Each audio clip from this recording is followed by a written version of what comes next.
For the last several years, I've had a lot of people ask where I get hydrogen peroxide from.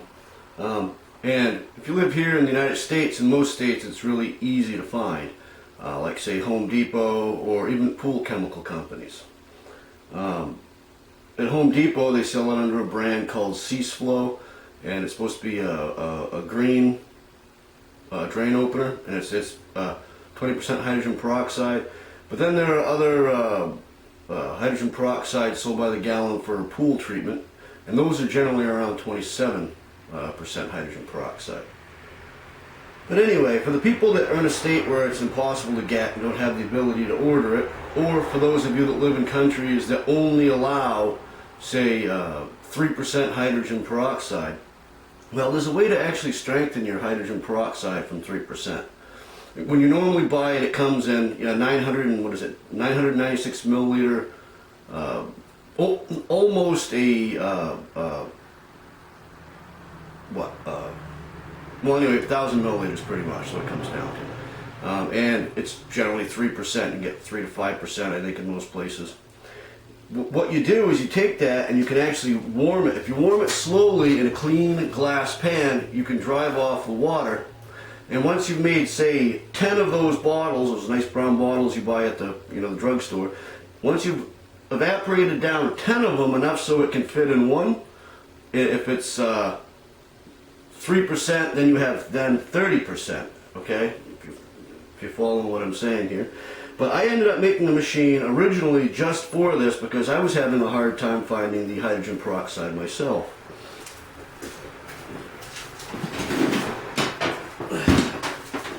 So this is what I came up with, and this is, I use this for more than just hydrogen peroxide. I use this to dry out hygroscopic salts too, because there's some salts, that will literally take moisture right out of the air, or even HDN, things like that.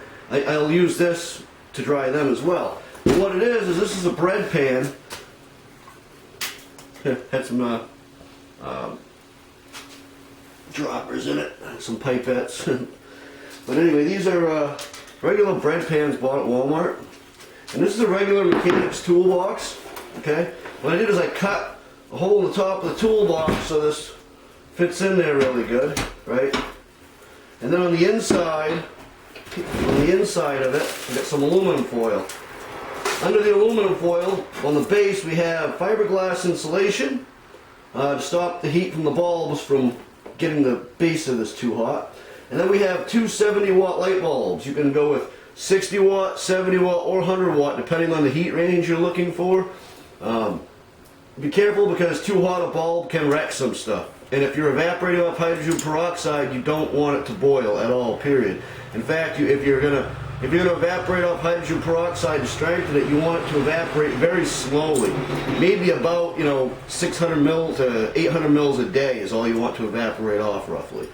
Any faster than that, and it'll, one, destroy the stuff, or two, you could cause what's called, I believe, explosive decomposition, which means it could possibly, if you get dust or something in it, just you make a big hot steamy mess, which you don't want. So 2 light bulbs.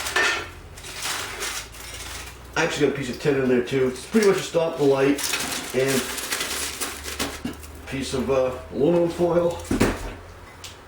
Put this in there. What I would do if you're gonna be evaporating off hydrogen peroxide is I would put one of the containers in there, and I would draw a line as to how high it fills this on the side. That way, whenever you're adding them, okay, and you're down to the last one, and you're not sure, well, will this all fit in one bottle yet? Is this under 1,000 milliliters? You don't have to pour it out and mess with it. You'll know because it'll be up to level on that line. But anyway, I hope this helps people out where it comes to getting stronger hydrogen peroxide if none is available to them. And I also hope it helps people out with drying stubborn salts and things like that. Keep in mind, if you're drying anything in here that light can harm, like silver nitrates and things like that, then you want to make sure no light from these light bulbs comes through this glass. Thanks for watching.